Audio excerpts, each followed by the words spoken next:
You know what's exhausting? Trying to control everything. Trying to manage every outcome, predict every possibility, force every door open, push every river upstream. We spend so much of our lives white-knuckling our way through existence, convinced that if we just hold on tight enough, if we just plan well enough, if we just worry hard enough, we can somehow bend reality to our will. But here's what I've learned, and here's what I want to share with you right now. You can't control everything, and the moment you truly understand that, the moment you truly accept that, your life begins to transform in ways you never thought possible. There's this beautiful paradox that exists in life. The more you try to control, the more out of control you feel. The tighter you grip, the more slips through your fingers. It's like holding sand in your hand. When you squeeze it tight, it pours out between your fingers. But when you hold your hand open, gently, the sand stays right there. This is the fundamental truth about control that most of us spend decades learning the hard way. Think about all the energy you've spent trying to control things that were never yours to control in the first place. You've tried to control what other people think about you. You've tried to control how your relationships unfold. You've tried to control the timing of your success. You've tried to control outcomes that depend on 1,000 variables you can't even see. And what has all that effort gotten you? Stress, anxiety, sleepless nights, a constant hum of worry running through your mind like background static you can't turn off. But what if I told you there's another way? What if I told you that you could release all of that burden, all of that pressure, all of that exhausting effort to control everything, and instead trust in something greater than yourself? Now, when I say God, I'm not talking about some bearded figure sitting on a cloud judging you. I'm talking about the infinite intelligence that runs through all of life. The force that makes your heart beat without you thinking about it. The power that turns a seed into a flower, that spins the planets in their orbits, that orchestrates the entire universe with perfect precision. Call it God, call it the universe, call it Source, call it the Tao, call it whatever resonates with you. The name doesn't matter. What matters is recognizing that there's an intelligence far greater than your egos need to control, and when you align with it, when you surrender to it, miracles happen.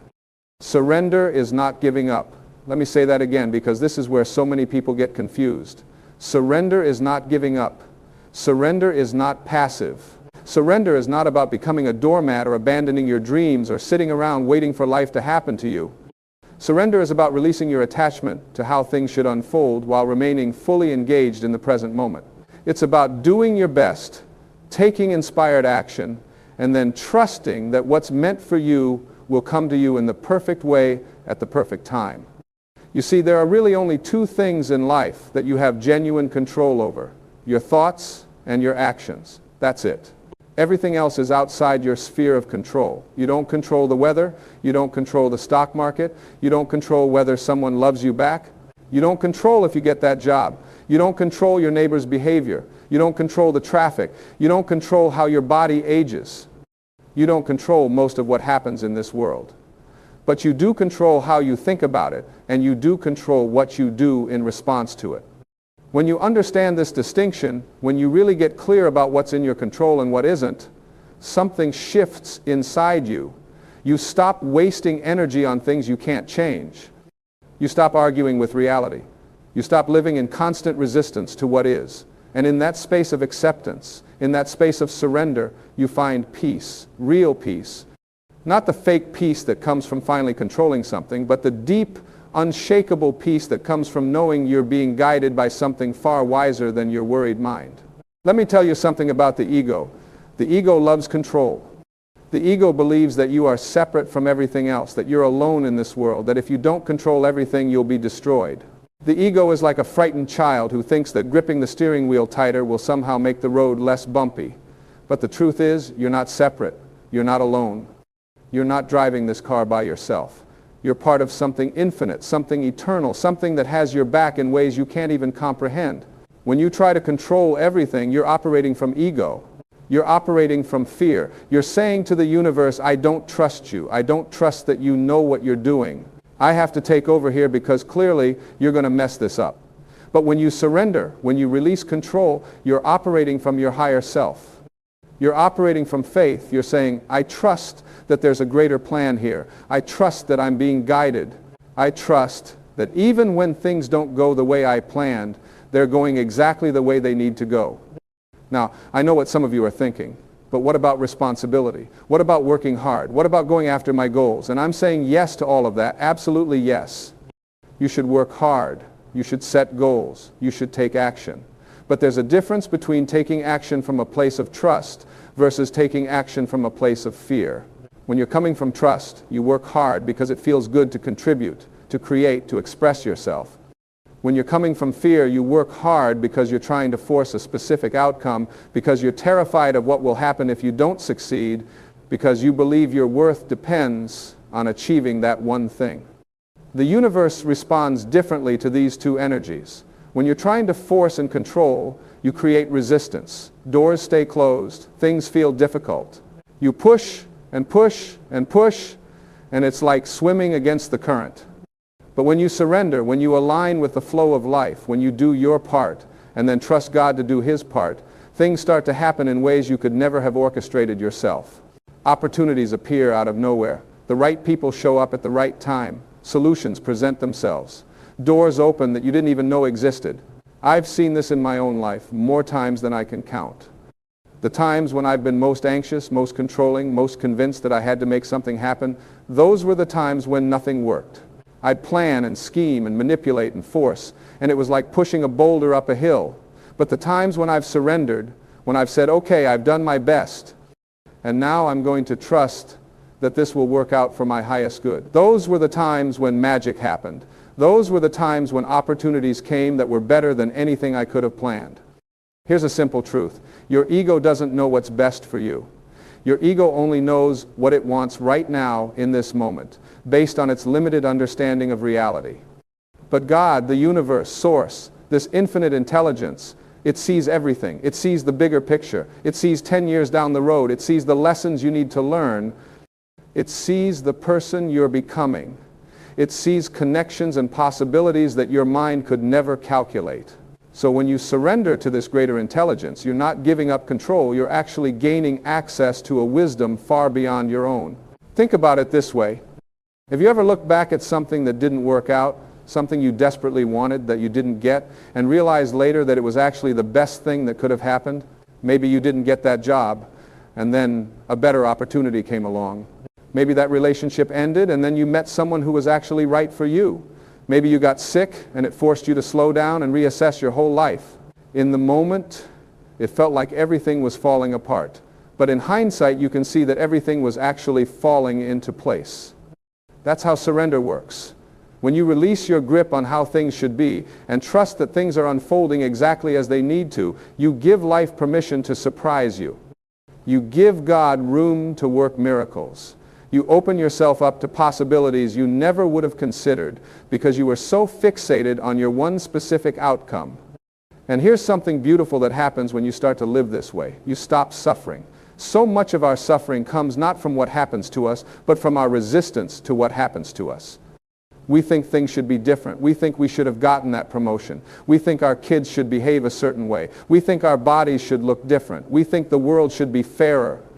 And all of that thinking, all of that shoulding on ourselves and others creates pain. But when you surrender, when you accept what is, when you stop fighting reality, the suffering dissolves. You might still experience pain, you might still face challenges, but you're no longer adding that extra layer of suffering that comes from wishing things were different than they are. This doesn't mean you become passive or complacent. You can accept what is while still working to improve things. You can acknowledge that something is difficult while still taking steps to change it. But you do it from a place of peace instead of a place of resistance. You do it because it's aligned with your values and your purpose, not because you're desperately trying to control an outcome. Let me share something with you about worry. Worry is the ego's attempt to control the future by thinking about it obsessively in the present. We worry because we believe that if we think about something enough, if we play out every possible scenario, we can somehow prevent bad things from happening. But has worry ever actually prevented anything? Has anxiety ever solved a problem? No. All worry does is make you suffer through something twice, once in your mind and once in reality if it actually happens. And most of the things we worry about never even happen. When you surrender worry to God, when you say, I'm going to do my best today and I'm going to trust that I'm being taken care of, you free up an enormous amount of energy. Energy that was going into worry can now go into creativity, into love, into joy, into actually living your life instead of constantly rehearsing disasters in your mind. There's a practice I want to share with you. It's very simple, but it's profoundly powerful.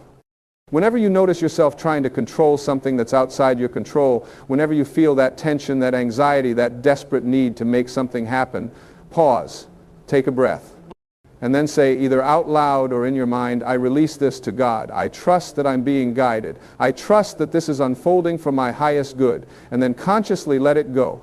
Feel the tension leaving your body. Feel your shoulders drop. Feel your jaw unclench.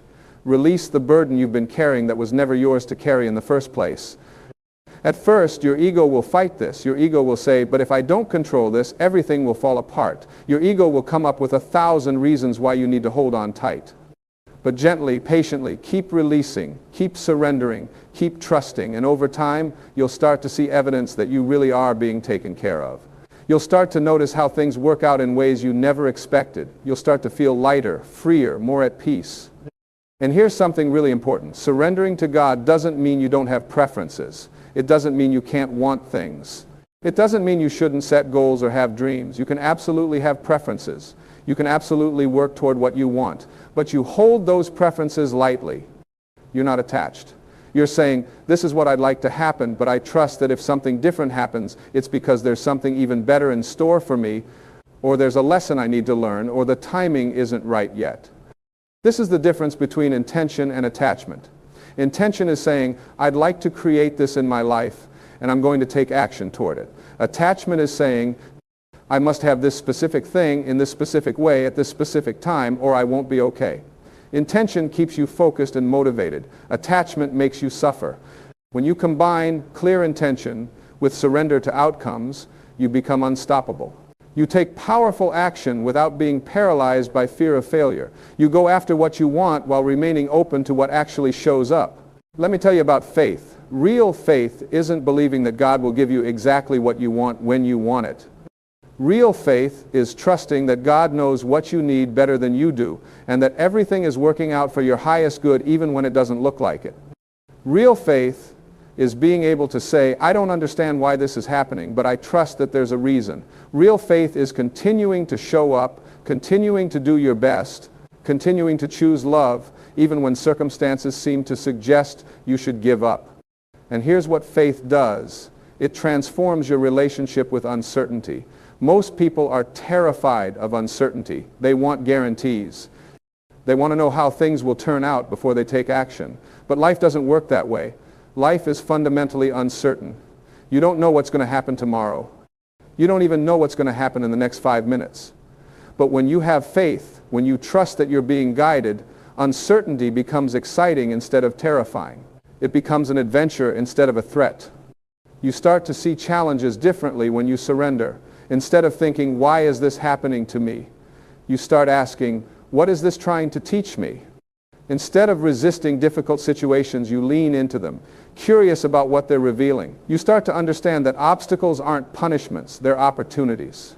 They're opportunities to grow, to develop strength, to discover resources within yourself you didn't know you had. And when you stop trying to control everything, you become more present. Think about it. When you're constantly worrying about the future or trying to manipulate outcomes, you're not here now. You're living in some imaginary future that hasn't happened yet and might never happen. But when you surrender, when you trust that the future is being taken care of, you can actually be here, right now, in this moment, which is the only moment you actually have. This moment is where life happens. This moment is where joy exists. This moment is where love is available. This moment is where peace lives. But you can't experience any of that if you're too busy controlling, planning, worrying, forcing. Surrender brings you back to now, and now is actually pretty beautiful when you're paying attention to it. Let me tell you something about miracles. Miracles happen all the time, but we miss them because we're too busy trying to control things. A miracle is simply a shift in perception, a moment when you see something from love instead of fear, from trust instead of control. When you surrender, you open yourself up to constant miracles. You start to notice synchronicities. You start to see how everything is connected. You start to recognize the hand of God in the smallest details of your life. And you know what else happens when you surrender? Your relationships improve. Think about how much conflict in relationships comes from trying to control the other person, trying to make them behave the way you want them to behave, trying to change them, trying to make them understand your point of view.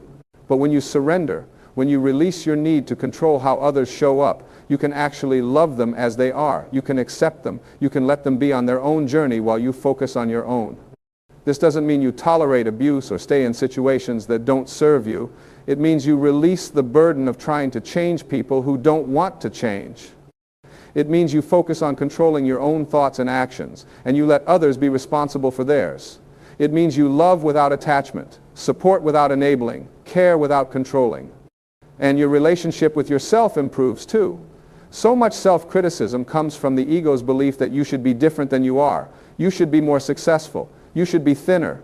You should be more disciplined. You should be further along. But when you surrender to where you are right now, when you accept yourself exactly as you are in this moment while still being open to growth, you stop beating yourself up. You stop living in that constant state of not good enough. You recognize that you're doing the best you can with what you know right now, and that's enough. Here's a powerful truth. You are not behind. You're not ahead. You're exactly where you need to be. Every experience you've had, including the painful ones, especially the painful ones, has brought you to this moment. Every mistake has been a teacher. Every failure has been a redirection. Every closed door has led you toward an open one. When you trust this, when you surrender to the idea that your life is unfolding exactly as it should, you stop comparing yourself to others. You stop feeling like you need to rush. You stop feeling like you're running out of time. God's timing is perfect. It's not your timing, which is usually right now, but it's perfect. Things come to you when you're ready for them. Opportunities appear when you've learned what you needed to learn to handle them. People enter your life when you're vibrating at the frequency that attracts them. When you surrender to divine timing, you stop forcing things before they're ready to happen. You stop picking fruit before it's ripe. You allow things to mature, to develop, to ripen in their own time. And this brings me to something really important, the difference between surrender and resignation. Resignation is giving up. It's saying nothing matters, so why bother? It's coming from a place of defeat and hopelessness. Surrender is the opposite. Surrender is empowering. It's saying, I'm going to do everything I can do, and then I'm going to trust that the universe will handle the rest. It's coming from a place of faith and confidence in a power greater than yourself. When you resign, you stop trying. When you surrender, you try with everything you have, but you're not attached to the results. You put in the effort because the effort itself is meaningful, because taking action is how you express your values and your purpose, not because you're guaranteed a specific outcome. This is how you avoid burnout. This is how you sustain your energy over the long haul. You work hard, you give your best, and then you let go and trust. Now, let's talk about what happens when things don't go the way you want them to, because they won't. Life will throw you curveballs. You will face disappointments. You will experience losses. Things will fall apart. And in those moments, surrender becomes even more important. In those moments, you have a choice. You can shake your fist at the sky and demand to know why this is happening to you. You can sink into bitterness and resentment. You can close your heart and decide that life is cruel and random. Or you can surrender. You can say, I don't understand this, but I trust that there's a reason. I trust that something good can come from this. I trust that I'm strong enough to handle this. And when you choose surrender in the face of difficulty, something remarkable happens. You discover a strength you didn't know you had. You find resources within yourself that were dormant until they were needed. You grow in ways you never would have grown if everything had gone smoothly. You develop compassion for others who are struggling. You gain wisdom. You become more fully yourself. Every spiritual tradition teaches this in some form. Let go, release, surrender, trust, have faith. And there's a reason every tradition teaches this, because it works. Because it's true. Because this is how life actually operates.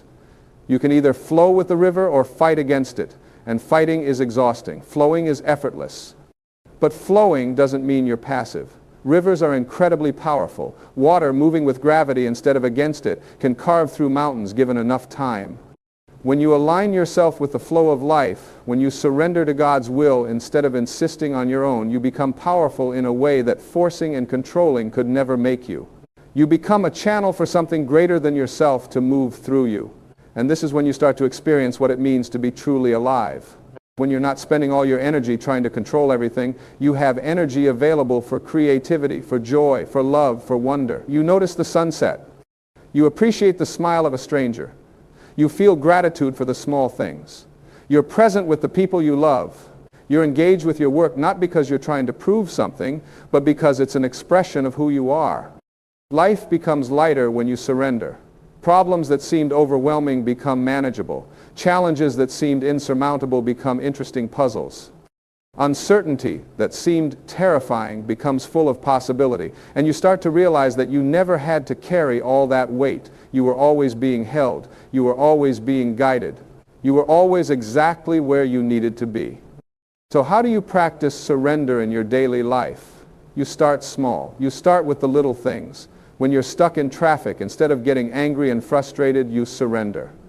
You say, okay, I'm here now, I might as well make the best of it. When someone criticizes you, instead of getting defensive and trying to control their opinion, you surrender. You say, they're entitled to their perspective. I know my truth. When your plans get disrupted, instead of falling apart, you surrender. You say, okay, what's the opportunity here? Every time you choose surrender over control, you're building a new habit. You're training yourself to trust. You're strengthening your faith. And over time, surrender becomes your default response instead of control. You start to automatically release things that are outside your control. You start to naturally trust that things are working out. You start to feel that peace more often than you feel that anxiety. And here's the beautiful part. As you change, as you learn to surrender, the people around you notice. You become calmer, you become easier to be around, you become more present, you become more loving. And your example gives others permission to surrender too. You show them that it's possible to live without constantly trying to control everything. You show them that faith is more powerful than fear. You show them what peace looks like. This is your invitation. This is your moment. Right now, you can make a choice. You can continue trying to control everything, white-knuckling your way through life, exhausting yourself with worry and anxiety, and the impossible task of managing every detail of existence. Or you can release it. You can let go. You can surrender to God, to the universe, to the infinite intelligence that runs through all of life. You can trust that you're being guided, that you're being held, that you're being taken care of. And I promise you, when you make that choice, when you really commit to surrender, your life will transform, not overnight. This is a practice. This is a journey. But with each choice to release instead of control, with each moment of trust instead of fear, you'll feel lighter, you'll feel freer, you'll feel more alive. You don't have to figure it all out. You don't have to have all the answers. You don't have to know how it's all going to work out. You just have to do your best today, in this moment, and trust that the rest is being handled. You just have to show up, be present, take the action that's in front of you, and release the results. God didn't put you here to struggle alone. God didn't create you to carry burdens you were never meant to carry. You're part of something infinite. You're connected to a power that knows exactly what you need and exactly when you need it. You're loved beyond measure. You're supported in ways you can't even see. And when you surrender, when you really let go and trust, you start to feel that support. You start to sense that love. You start to know in your bones that you're not alone. So take a breath. Feel your body in this chair. Notice the sounds around you. Come into this present moment and make a commitment to yourself right now. Commit to releasing just one thing you've been trying to control. Just one. It might be a relationship. It might be an outcome you've been attached to. It might be a worry you've been carrying.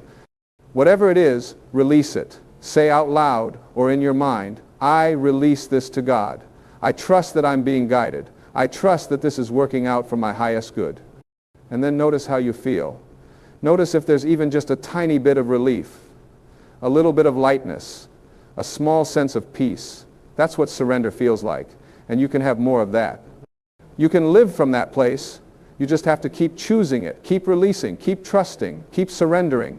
Your life is not meant to be a struggle. It's meant to be an adventure. It's meant to be filled with joy and love and wonder and growth.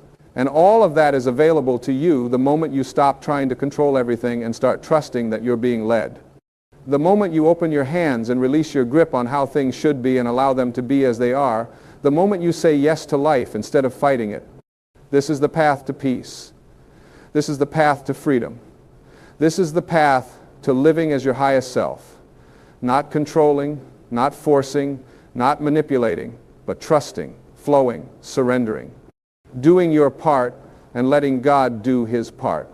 Taking action from inspiration instead of desperation. Living from faith instead of fear. You've been trying to do it all yourself for long enough. You've been carrying weight that was never yours to carry, and now it's time to put it down. It's time to release. It's time to trust. It's time to surrender. Not because you're giving up, but because you're ready to step into something greater. Because you're ready to align with the flow of life instead of fighting against it. Because you're ready to experience what it feels like to be supported by the universe instead of feeling like you have to support everything yourself. This is your life. This is your one precious life. And you get to choose how you live it. You can spend it trying to control everything, or you can spend it trusting, loving, creating, experiencing. The choice is yours. But I'm here to tell you, having walked this path myself, having learned this lesson the hard way more times than I can count, surrender is the answer. Release is the key. Trust is the door that opens to everything you've been looking for. So let go. Right now, just let go. Feel what it's like to release your grip. Feel what it's like to trust. Feel what it's like to surrender. And then do it again tomorrow, and the next day, and the day after that. Keep choosing surrender over control. Keep choosing faith over fear. Keep choosing trust over worry. And watch what happens. Watch how your life transforms. Watch how peace becomes your natural state. Watch how miracles become ordinary. Watch how you become who you were always meant to be. You are so much more than your ego's need to control. You are connected to something infinite. You are guided by something wise. You are loved by something unconditional. And when you surrender to that, when you really trust that, everything changes.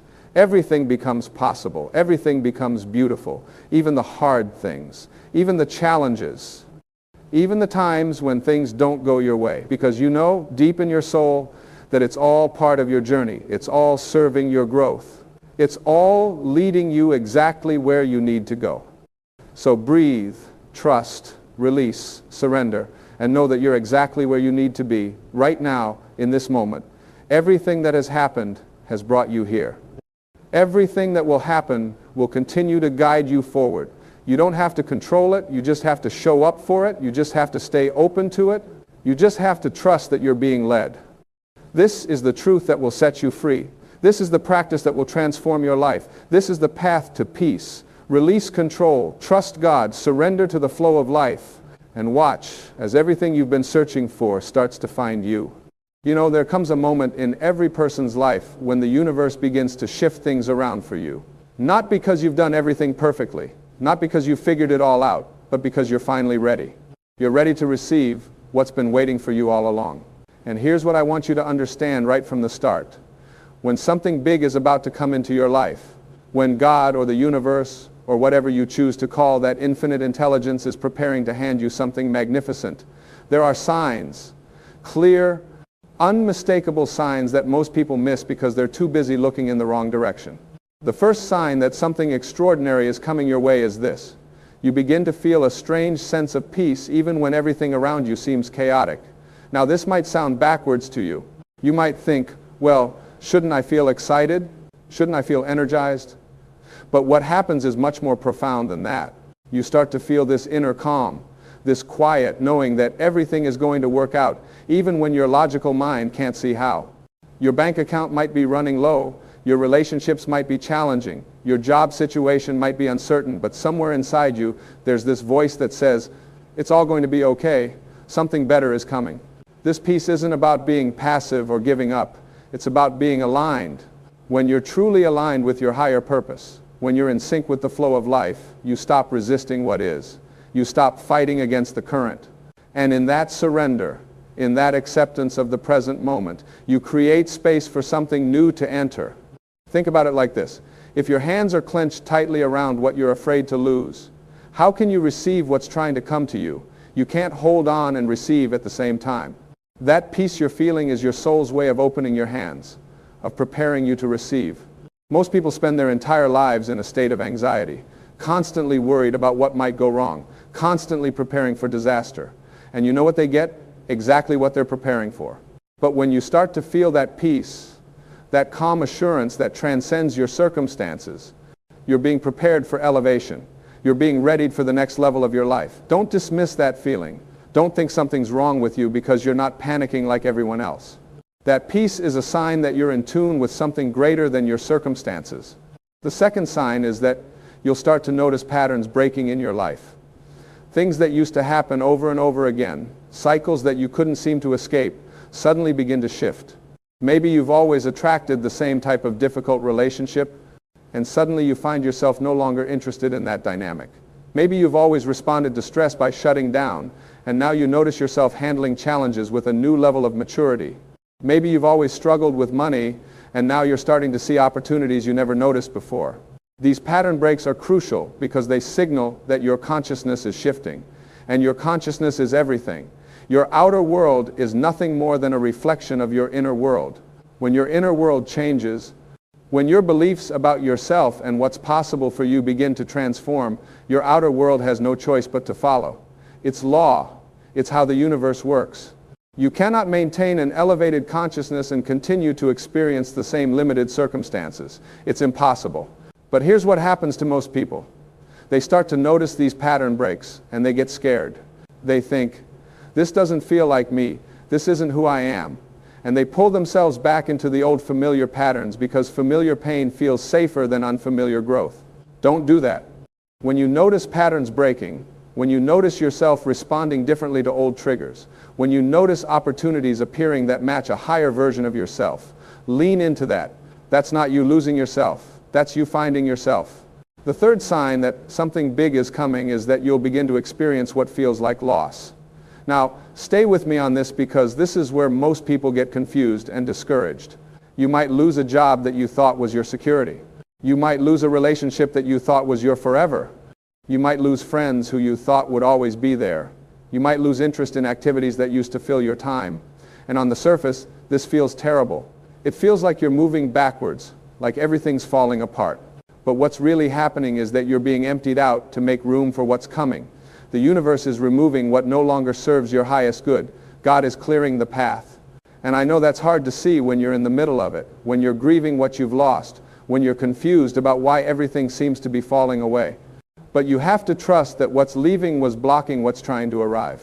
Think of it like this. If you wanted to fill a cup with fresh, pure water, but that cup was already full of muddy water, what would you have to do first? You'd have to pour out the muddy water. You'd have to empty the cup. The emptying isn't the problem. The emptying is the preparation. And yes, there's a moment between the emptying and the filling when the cup is empty and it feels like you have nothing. That's the moment when most people panic. That's the moment when most people go running back to the muddy water saying, at least it was something. But if you can stand in that empty space, if you can trust the process, if you can know that the emptying is purposeful, then you position yourself to receive what's pure, what's meant for you, what's going to fill you up in a way that the old stuff never could. Every ending is making way for a new beginning. Every loss is creating space for a gain that's aligned with who you're becoming. The fourth sign is that you'll start feeling pulled toward things that don't make logical sense. You'll feel drawn to learn something new. You'll feel compelled to reach out to someone you haven't talked to in years. You'll feel guided to take a different route home from work. You'll feel urged to say yes to an invitation you'd normally decline. And your logical mind will say, why? What's the point? This doesn't fit into my plan. But something deeper in you knows that these impulses are significant. These are what I call divine nudges. They're your intuition speaking to you. They're the universe guiding you toward the connections, the knowledge, the experiences that are going to be essential for what's coming. But you have to be willing to follow them even when they don't make sense, especially when they don't make sense. Because the logical mind can only work with what it already knows. It can only create more of what already is. But your intuition is connected to a higher intelligence that can see the bigger picture, that knows what's around corners you haven't turned yet. Most people ignore these nudges.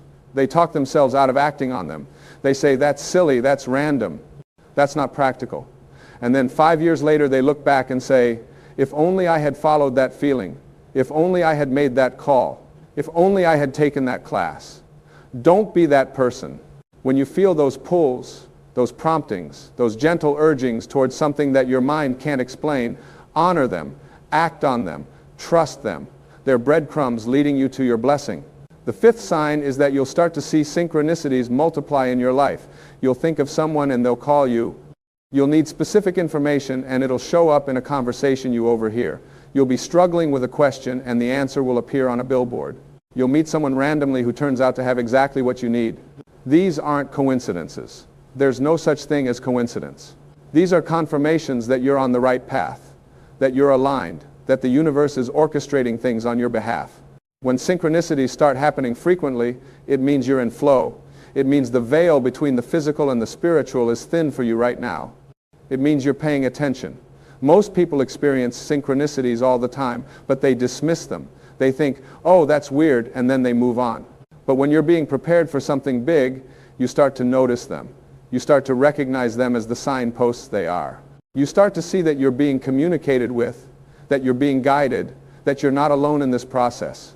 Pay attention to the synchronicities. Write them down. Acknowledge them. Thank the universe for them.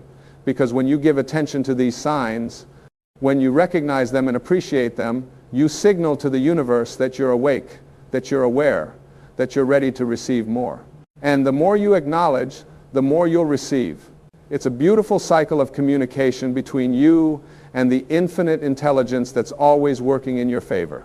The sixth sign is that you'll face increasing challenges that seem designed to test you.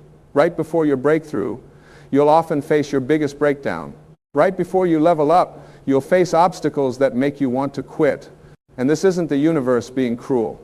This isn't God abandoning you. This is the final test. This is the refinement process. This is life. Asking you, are you really ready for what you've been asking for? Are you really committed to your growth? Will you keep going even when it gets hard? See, when something big is about to come into your life, you have to become the person who can handle it. You have to develop the strength, the character, the resilience, the faith that matches the size of the blessing. And that development doesn't happen in comfort. It happens in challenge. It happens when you're pushed to your limits and you have to reach inside yourself for resources you didn't know you had. It happens when you want to quit, but you choose to keep going.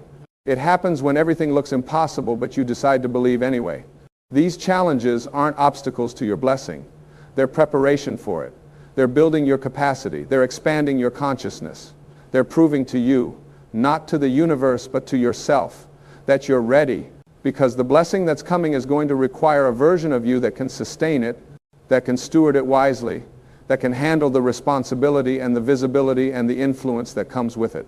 So when things get harder before they get better, don't think you're going in the wrong direction. Don't think your prayers aren't being answered.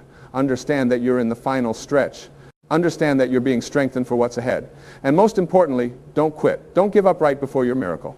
More people quit 5 feet from gold than at any other point in the process. They make it through so much, they endure so much, they grow so much, and then when the final test comes, when the pressure intensifies right before the breakthrough, they say, I can't do this anymore, and they walk away from everything they've been building toward. The seventh sign, and this is the most beautiful one, is that you'll start to feel yourself changing from the inside out. Not in a way that makes you someone else, but in a way that makes you more fully yourself. You'll notice that things that used to bother you don't bother you anymore. You'll notice that you're less reactive, more responsive. You'll notice that you're less concerned with what others think and more aligned with what you know is true for you. You'll notice that your definition of success is changing, that your priorities are shifting, that what you value is evolving. This internal transformation is the most reliable sign that something big is coming, because your outer world can only expand to the size of your inner world. If your inner world is limited by fear, doubt, and old programming, your outer world will reflect that limitation.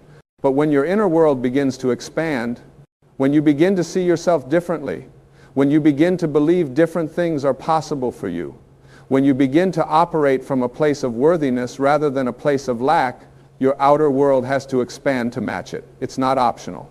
It's law. And here's what I really want you to understand about this internal transformation. It's not about becoming someone you're not. It's about releasing everything you're not so that who you truly are can emerge.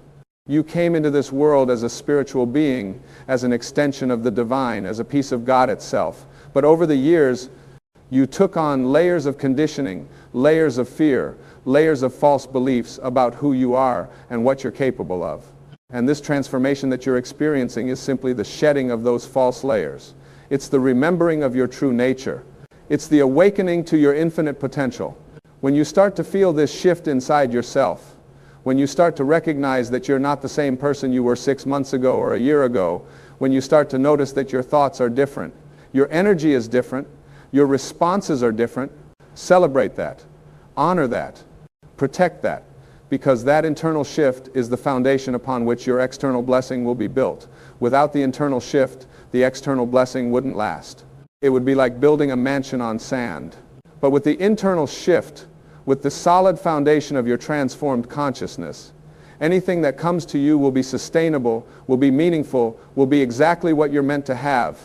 Now, here's what I want you to do with this information. I want you to look at your life right now and honestly assess whether you're experiencing these signs. Are you feeling an unusual sense of peace despite your circumstances? Are patterns breaking in your life? Are you experiencing loss or endings that are clearing space? Are you being pulled toward things that don't make logical sense? Are you noticing synchronicities? Are you facing challenges that are testing your resolve? Are you feeling yourself transform from within? If you're experiencing even one or two of these signs, something is shifting for you. If you're experiencing several of them, something big is absolutely on its way. And if you're experiencing all of them, you're right on the edge of a major breakthrough. But here's the key. You have to cooperate with the process. You have to trust it. You have to stay in faith even when you can't see the full picture yet. Too many people experience these signs and they sabotage themselves. They feel the peace and they think something's wrong because they're used to anxiety. They notice the pattern breaks and they pull themselves back into the old familiar patterns. They experience the loss and they fight to hold on to what's leaving. They feel the nudges and they ignore them because they don't make logical sense. They see the synchronicities and they dismiss them as random. They face the challenges and they quit. They feel themselves changing and they resist it because it's uncomfortable. Don't do that. When you recognize these signs in your life, lean into them. Cooperate with them. Trust that something bigger than your conscious mind is working on your behalf. Trust that you're being prepared for something that your current consciousness can't even fully conceive of yet. Trust that the universe knows what it's doing, that God has a plan, that everything is unfolding in perfect timing. And while you're in this preparation phase, while you're experiencing these signs, there are some things you need to do. First, you need to maintain your faith, not just when things are going well, but especially when they're not. Faith isn't needed when you can see the outcome. Faith is needed when you can't see it yet, but you trust it's coming anyway. Your faith is what bridges the gap between where you are and where you're going. Your faith is what keeps you in the game when your circumstances are telling you to quit. Your faith is what allows the universe to work miracles on your behalf. Second, you need to do the inner work. You can't just sit around waiting for your blessing to fall from the sky. You have to prepare yourself to receive it. You have to work on your mindset, your beliefs, your emotional patterns, your habits. You have to clear out the old programming that's been keeping you small. You have to release the fears and doubts that have been blocking your good. You have to forgive the people who have hurt you, because holding on to resentment is like drinking poison and expecting them to die. You have to love yourself enough to believe that you're worthy of receiving everything you desire. Third, you need to take inspired action. When you feel those nudges, follow them. When you see an opportunity, move toward it. When you're guided to do something, do it. Don't sit around being passive and spiritual, waiting for everything to be done for you. The universe meets you halfway. It responds to your movement. It supports your action. But you have to be willing to step out in faith, to take risks, to do things that scare you, to move before you have all the answers. Fourth, you need to surround yourself with the right energy. The people you spend time with matter. The content you consume matters. The conversations you engage in matter. If you're surrounded by people who are negative, who are doubting, who are stuck in victim consciousness, that energy is going to affect you. It's going to pull you down. It's going to make it harder for you to maintain your faith and your vision. But if you surround yourself with people who are growing, who are positive, who are committed to their own evolution, that energy is going to lift you up. It's going to support you. It's going to make the journey easier. Fifth, you need to practice gratitude right now for what you already have and for what's coming. Gratitude is one of the highest vibrations you can operate from. When you're grateful, you signal to the universe that you recognize the abundance that already exists in your life. And the universe says, oh, you appreciate what you have? Here, have more. Gratitude also shifts your focus from what's missing to what's present. It takes you out of lack consciousness and puts you into abundance consciousness. And you cannot receive abundance from a place of lack. You can only receive abundance from a place of recognizing abundance. So be grateful for the signs you're seeing. Be grateful for the challenges you're facing because they're making you stronger. Be grateful for the losses you're experiencing because they're clearing the way. Be grateful for the peace you're feeling, the synchronicities you're noticing, the transformation you're undergoing. And be grateful in advance for what's coming. Thank the universe now for the blessing that's on its way. Feel the feeling of having already received it. Live from that place of